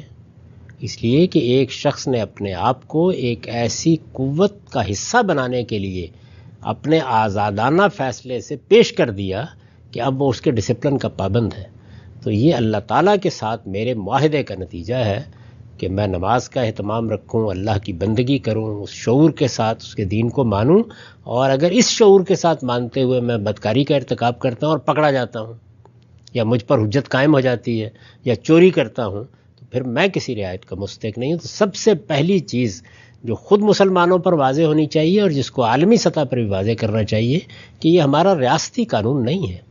ہماری ریاست میں مسلمان حکمران اس کے پابند ہیں کہ وہ دین کا سچا شعور رکھنے والوں کو یہ سزائیں دیں۔ اس لیے یہ تو آپ ہمارے مذہب میں مداخلت کر رہے ہیں، باقی عام لوگوں کے لیے ہمارے ہاں بھی وہی قوانین ہوں گے جو قوانین دنیا بھر میں مانے جاتے ہیں۔ ٹھیک، اچھا ہم سب ایک نقطہ نظر یہ پیش کیا جاتا ہے خصوصاً علماء کی جانب سے کہ یہ وہ سزائیں ہیں کہ جب تک یہ نافذ نہیں ہوتی تو معاشرے کے اندر جو جرائم ہیں ان کی روک تھام نہیں ہوتی۔ تو کیا آپ کو یہ بھی لگتا ہے کہ اگر یہ اللہ کی مقرر کردہ سزائیں اور جو پس منظر ہے ان کا کہ وہ شعور کے ساتھ مسلمان رکھتا تھا دین کا علم اور اس نے پھر یہ ارتکاب کیا ہے، کسی رعایت کا مستحق نہیں ہے، یہ نافذ کی جائیں تو اس کے ذریعے سے معاشرے میں جرائم کا بھی سدباب ہو سکتا ہے؟ دیکھیے، سزا سے کسی جرم کا سدباب ہوتا ہے، یہ بہت معمولی اثر ہوتا ہے اس کا۔ جرائم کے سدباب کے لیے بالکل دوسرے طریقے اختیار کیے جاتے ہیں، یعنی جرائم کی وجہ کیا بن رہی ہے، لوگ جرائم آمادہ کیوں ہیں، ان کے معاشی حالات کیسے ہیں، ان کی تربیت کیسے ہو رہی ہے۔ اگر آپ اس طرح سے بے تحاشا بچے پیدا کرتے چلے جائیں گے، اگر آپ ان کی تعلیم تربیت کی کوئی ذمہ داری نہیں لیں گے، اگر آپ نے بچوں کو پیدا کر کے اس طرح پھینک دیا کہ کوئی کہیں سائیکلوں کی دکان پر پڑا ہوا ہے اور کوئی کسی مدرسے میں آپ نے بھیج دیا ہے، تو اس کے بعد ظاہر ہے کہ کسی معاشرے کے اندر جرائم کی آپ کیسے کمی کر سکتے ہیں۔ تو معاشی حالات کو دیکھنا، تعلیم کو دیکھنا، تربیت کو دیکھنا، پھر اس کے بعد سوسائٹی کی سطح پر انالیسس کر کے، تجزیہ کر کے ان کے محرکات کو ختم کرنا، یہ ضروری ہوتا ہے جرائم کو کم کرنے کے لیے۔ اس کے بعد سزائیں اور سخت سزائیں بھی ایک کردار ادا کرتی ہیں، لیکن وہ کردار ظاہر ہے کہ ان سارے اقدامات کے بعد مؤثر ہوتا ہے، ان کے بغیر کبھی مؤثر نہیں ہوتا۔ ٹھیک، سر ہم سے بھی بتائیے گا کہ جو ہیومن رائٹس کے علم بردار ہیں، تنظیمیں ہیں، وہ یہ بھی کہتی ہیں کہ جو سزائیں ہیں اس کا جو اثر ہے وہ تو مجرم کے خاندان، اس کے بچوں پر ہو رہا ہوتا ہے۔ تو اگر آپ نے ایک شخص کے ہاتھ کاٹ دیے تو وہ نہ کمانے کے قابل رہا، اب اس کی بیوی بچے بھی محتاج ہیں، گویا کہ سوسائٹی کے اندر آپ نے ایک تخریب پیدا کی ہے۔ تو سزا تو بندے کو ملنی چاہیے تھی، لیکن وہ ایسے ملی کہ اس کے پورے خاندان اور اس کے بچے بھی اس کی عزت میں۔ وہ اگر سچا مسلمان تھا تو اس کو ہمیشہ متنبہ رہنا چاہیے کہ اسے یہ جرم نہیں کرنا چاہیے تھا۔ اور دوسرے یہ کہ یہ کیا استدلال ہے، جب آپ کسی آدمی کو 10 سال کے لیے جیل میں ڈال دیتے ہیں تو اس وقت اس کے بچے کیا کرتے ہیں، اس کی بیوی کیا کرتی ہے؟ قید کی سزا تو ایک بدترین جرم ہے جو انسانیت کے خلاف کیا گیا ہے۔ اس میں تو آپ پورے انسان کی نفسیات کو اپنا غلام بنا لیتے ہیں۔ تو یہاں تو جو اس کے ساتھ ہونا تھا ہو گیا۔ اگر بدکاری کی سزا میں کوڑے مارے گئے یا ہاتھ کاٹا گیا ہے تو بہرحال عبرت کا نشان بنے گا، دنیا کے سامنے بھی شرمندگی میں ہوگا، فضیحت میں ہوگا، اور اپنے آپ کو اپنے پاؤں پر کھڑا کرنے کی جدوجہد کرے گا۔ اگر دنیا میں معذور بھی پیدا ہو جاتے ہیں تو یہ تو ایک وقتی معاملہ جو ہو گیا، جس کے بعد آدمی ایڈجسٹ کر کے اپنی زندگی شروع کر لے گا۔ آپ جب 10-15 سال کے لیے بیوی کو شوہر سے محروم کر دیتے ہیں، بچوں کو باپ سے محروم کر دیتے ہیں، یہ سارے سوالات اس وقت نہیں پیدا ہوتے۔ ٹھیک ہے، ٹھیک ہے، آپ سے بہت شکریہ، آپ نے بڑی تفصیل سے بتایا۔ اس جرم کے حوالے سے آگے بڑھتے ہیں۔ ایک مسئلہ میں چاہوں گا کہ اس پر آپ تفصیل سے ذرا اپنی رائے کا اظہار کریں۔ ہم یہ دیکھتے ہیں کہ مسلمانوں کے معاشرے میں جو اینیمل رائٹس ہیں، جانوروں کے ساتھ حسن سلوک، جانوروں کے ساتھ ایک بہتر ماحول ان کو دینا، ان کی پرورش کرنا، یا کم سے کم ایک انسیت، ہم یہ دیکھتے ہیں کہ ایک نفرت کا معاملہ ہے۔ بالخصوص کتوں کے معاملے میں ہم نے دیکھا ہے کہ مسلمان جو ہیں وہ ان کو پتھر مارتے ہیں، اور قریب وہ آتے ہیں تو کہتے ہیں کہ آپ کا وضو باطل ہو گیا ہے۔ اور اب تو یہ صورتحال ہے کہ ہم اپنے سوسائٹی کے اندر ہمیں جہاں پر خطرہ ہوتا ہے تو ہم باقاعدہ ان کو شوٹ بھی کر رہے ہیں مختلف جگہوں پہ۔ تو یہ وجہ کیا ہے کہ مسلمانوں کا اینیملز کے ساتھ، پیٹس کے ساتھ کوئی بہت زیادہ انسیت پیدا نہیں ہو سکی اور ایک وحشت کا رویہ سامنے آتا ہے؟ یہ آپ نے 1-2 جانوروں کے بارے میں مثال دی، بدقسمتی سے اس میں جو مذہبی نقطہ نظر قائم کیا گیا اس کی وجہ سے یہ صورت پیدا ہوئی، ورنہ میں تو دیہات میں رہا ہوں، لوگ جانوروں سے بہت محبت کرتے ہیں۔ اور یہ جو عام طور پر ہے مسلمان، بھائی بدقسمتی یہ ہے کہ بعض بہت ناشائستہ لوگ جو پیدا ہوئے چلے جا رہے ہیں وہ مسلمان بھی ہیں، تو ناشائستگی زیر بحث آنی چاہیے۔ ورنہ دیہات میں لوگ اپنے جانوروں کے ساتھ ایسی محبت کرتے ہیں کہ میں نے لوگوں کو اپنے جانوروں کی تکلیف پر روتے ہوئے دیکھا ہے۔ تو اس لیے یہ کوئی ایسا قومی وصف نہیں ہے۔ البتہ کتوں کے بارے میں چونکہ بعض روایات سے غلط فہمی ہو گئی تو ہمارے ہاں کچھ غلط رویہ پیدا ہوا۔ آپ لوگوں کو توجہ دلا سکتے ہیں کہ میں نے ان تمام روایات پر کام کر کے یہ بتا دیا ہے کہ ان کی نوعیت کو سمجھنے میں غلطی ہوئی ہے۔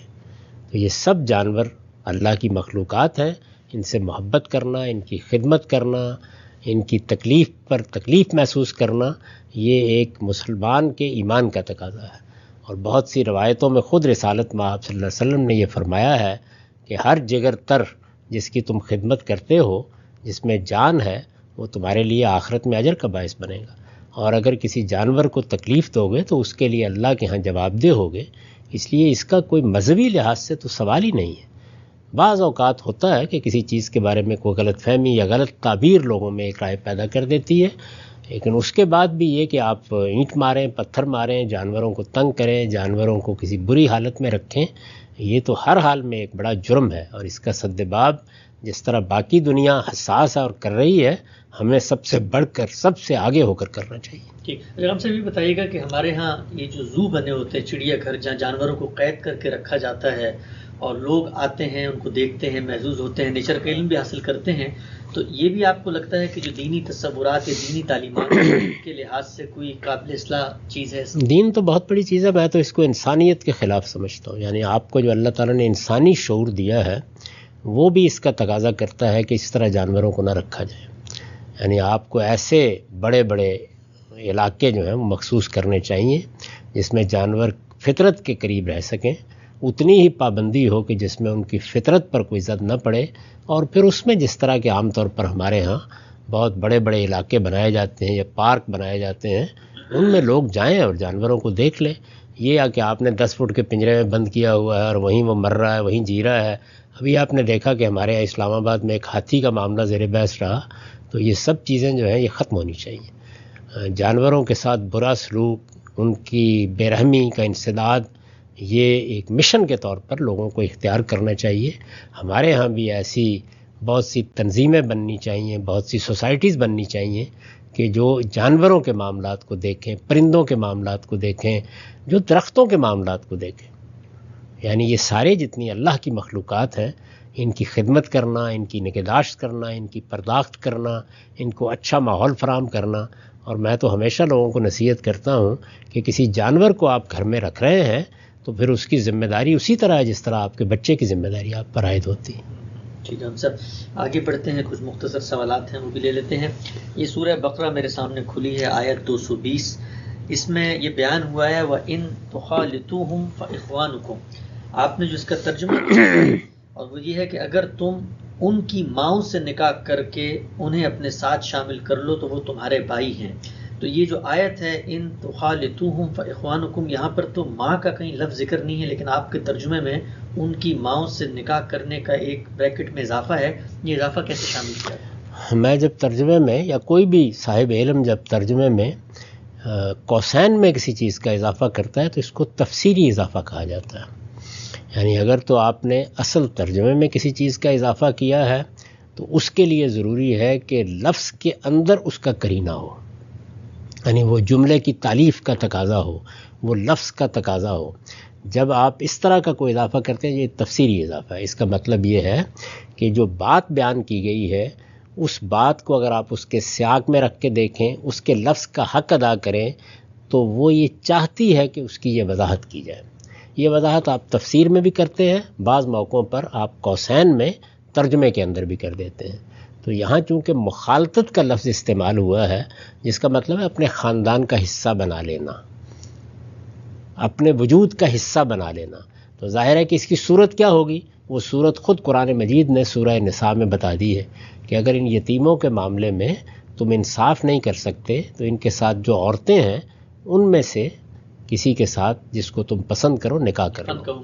فَانكِحُوا مَا طَابَ لَكُم۔ تو یہ در حقیقت اسی کو سامنے رکھ کر میں نے یہ تفسیر کی ہے۔ تو قوسین کے اندر جو اضافہ ہوتا ہے وہ ترجمے میں نہیں ہوتا، وہ اصل میں اس کے تفسیری پہلو کو نمایاں کرنا ہوتا ہے۔ اگر یہ نہ کیا جاتا تو آپ مدعا نہیں سمجھتے۔ میں اس کو ضروری سمجھتا ہوں کہ قرآن مجید جیسی کتاب میں لازماً اس کے ترجمے کے اندر ہی قوسین میں ایسے اضافے کر دیے جائیں۔ اس سے یہ فائدہ ہوتا ہے کہ ایک زندہ ترجمے کے طور پر آپ اس کو پڑھتے ہیں، کیونکہ ایک بلیغ کتاب میں بہت سی چیزیں ہیں جن کو لفظ میں اس طرح ادا نہیں کیا جاتا۔ تو یہ لفظ کے تقاضے ہیں، تو مخالطت کے لفظ کا تقاضا ہے جو قرآن مجید کی روشنی میں نے کھول دیا۔ ٹھیک ہے ہم سب، بہت ہی آپ نے خوبصورتی سے جواب دیا۔ آگے بڑھتے ہیں، کچھ اور سوالات ہیں مختصر میں چاہوں گا۔ ایک سوال یہ ہے کہ دنیا بھر میں آج کل یہ کہا جا رہا ہے مختلف پولیٹیکل پارٹیز سے کہ جو LGBT کمیونٹی ہے اس کے رائٹس کو آپ اپنے منشور میں شامل کریں، اور جو آپ کی سیاسی قیادت ہے وہ آگے بڑھے اور ان کے بارے میں گفتگو کرے۔ تو سوال یہ پوچھا گیا ہے کہ جو مسلمان ممالک ہیں وہاں کی سیاسی جماعتیں جب ایک عمل کو غیر شرعی سمجھتی ہیں، غیر فطری سمجھتی ہیں، تو پھر LG کمیونٹی کے رائٹ کے حوالے سے اپنے منشور میں کچھ چیز شامل کرنا یہ کیسے ممکن ہے؟ جن چیزوں کو ہم غلط سمجھتے ہیں اس کا ہم استدلال پیش کریں، کیوں ان کو قبول کریں گے؟ یعنی کیا کل ہم یہ قبول کر لیں گے کہ بدکاری کرنا ایک انسان کا بنیادی حق ہے؟ قبول کر لیں گے؟ اچھا، آپ جھوٹ بولنے، ملاوٹ کرنے کو کسی انسان کا حق مانیں گے؟ جن چیزوں کو دنیا برائی سمجھتی ہے وہ ان کو انسان کا حق نہیں مانتی۔ اگر آپ اپنی دکان پر ملاوٹ کر دیں، اگر آپ لوگوں کو غلط قسم کی چیزیں دیں، ان کے لیے نقصان دہ معاملات کریں، تو ساری دنیا کی حکومتیں آپ کا حق نہیں مانتی نا۔ تو اسی طرح ہمارے ہاں بعض چیزیں ایسی ہیں ہمارے دین کی روح سے، اور اس پر ہم مطمئن ہیں اور اس کے لیے دلائل دے سکتے ہیں کہ جو انسان کا حق نہیں ہے۔ جب نہیں ہے تو ہم اس کو حق کے طور پر قبول کرنے کے لیے کبھی تیار نہیں ہو سکتے۔ جیسے میں نے بدکاری کی مثال دی، یعنی کوئی آدمی، کوئی قوم، کچھ لوگ، کل پوری دنیا یہ کہہ سکتی ہے کہ جی بدکاری کیا ہے، یہ تو ایک مرد و عورت کے درمیان آزادانہ تعلق ہے، انہوں نے اپنی مرضی سے کر لیا، لیکن ہم یہ کہتے ہیں کہ یہ انسانیت کے خلاف جرم ہے۔ تو بعض چیزیں ایسی ہیں کہ جو انسانیت کے خلاف جرم بن جاتی ہیں۔ اللہ تعالیٰ نے جو اس دنیا کے اندر قانون بنایا ہے اس کی روح سے انسان کی پیدائش، انسان کے حقوق، انسان کی زندگی، انسان کی پرورش، ان سب چیزوں کو سامنے رکھ کر یہ قاعدہ بنا دیا ہے کہ جنسی تعلق جب بھی کسی سے ہوگا تو بیوی اور میاں کے تعلق میں ہوگا۔ میں اس وقت اس کے دلائل نہیں دے رہا، اس سے آگے بڑھ کر جو بھی کوئی کام آپ کریں گے اس کو ہم اپنے دین کی روح سے اور پوری طرح اس کے دلائل دے سکتے ہیں، انسان کا حق نہیں مانتے۔ ٹھیک ہے سر، چند اور سوالات ہمارے پاس، چند منٹ باقی ہیں۔ یہ بتائیے گا کہ پچھلے دنوں آپ نے ایک روایت پڑھی تھی، اس میں رسالت محمد صلی اللہ علیہ وسلم کی یہ تنبیہ مسلمانوں کو جو انہوں نے کی کہ 3 دن سے زیادہ جائز نہیں ہے کہ آپ قطع تعلق کر کے رہیں۔ اس پر ایک سوال پوچھا ہے کہ ہم یہ دیکھتے ہیں عام طور پر رشتہ داروں میں جب یہ قطع تعلق ہو جاتا ہے تو اس کا ایک عذر یہ پیش کیا جاتا ہے کہ مجھے اس شخص سے کوئی مالی نقصان کا خطرہ ہے، یا ہو سکتا ہے وہ میری آبرو پہ پہلے حملہ آور ہوا ہے، تو میں اپنے تحفظ میں اس سے قطع تعلق کر رہا ہوں۔ تو اس طرح کے معاملات میں پھر آدمی تعلقات کو نارملائز کیسے کرے؟ دیکھیے، ایک ہے یعنی آپ کا سلام دعا کا تعلق ہے، آپ کسی کی کوئی ایسی صورت پیدا ہو گئی ہے، غمی ہے، خوشی ہے، اس میں شریک ہو رہے ہیں، یہ رسمی تعلقات ہوتے ہیں، یہ ختم کرنے کی کوئی وجہ نہیں ہے۔ یعنی یہ عذر بھی اس کے لیے کوئی مسموع عذر نہیں ہے۔ آپ کو اپنی عزت آبرو کی حفاظت کے لیے اپنے معاملات کو اتنا الگ کر لینا چاہیے جتنا کہ ناگزیر ہے۔ یہ تو در حقیقت ایک ایسا رویہ اختیار کرنا ہے کہ جو بالکل غیر انسانی رویہ ہے۔ یعنی آپ کے الیک سلیک کر لینے سے کون سا آپ کی آبرو پر حملہ ہو جائے گا؟ آپ کے کسی غمی کے موقع پر 2 کلمات کہہ دینے سے کیا قیامت آ جائے گی؟ آپ کسی خوشی کے موقع پر کسی کے لیے مبارک کے 2 لفظ بول دیتے ہیں تو اس سے کیا آسمان ٹوٹ پڑے گا؟ تو یہ ضرورت سے زیادہ حساسیت اور کچھ نہیں ہے۔ یعنی اپنی عزت، اپنے آبرو، اپنے مال، ہر چیز کی حفاظت کے لیے اصل میں مخالطت سے پرہیز کیا جاتا ہے۔ بے تکلفانہ دوستی اور اس طرح کی چیزیں آدمی چھوڑ دیتا ہے۔ ملنے جلنے کے وہ معاملات جس میں آج بیٹھے ہیں، کل بیٹھے ہیں، کاروبار مل کے کر رہے ہیں، منصوبے بنا رہے ہیں، ان چیزوں کے معاملے میں احتیاط کی جاتی ہے۔ سوال یہ ہے کہ کسی سے منہ بنا کے بیٹھنے کی کیا ضرورت ہے، اور الیک سلیک ترک کرنے کی کیا ضرورت ہے؟ اس کو سخت ناپسند کیا گیا ہے۔ مسلمانوں کے مابین یہ تعلقات ہر حال میں قائم رہنے چاہیے۔ ان کے ہوتے ہوئے جتنی احتیاط آپ کر سکتے ہیں وہ ضرور کریں۔ اس میں شبہ نہیں ہے کہ بعض لوگ بہت شریر ہوتے ہیں اور ان سے اپنی عزت بچانا پڑتی ہے، لیکن اس کے لیے اتنا کافی ہے، اگر آپ پہلے ہر روز جاتے تھے نہ جائیے، آپ ہر روز مجلس میں بیٹھتے تھے نہ بیٹھیے،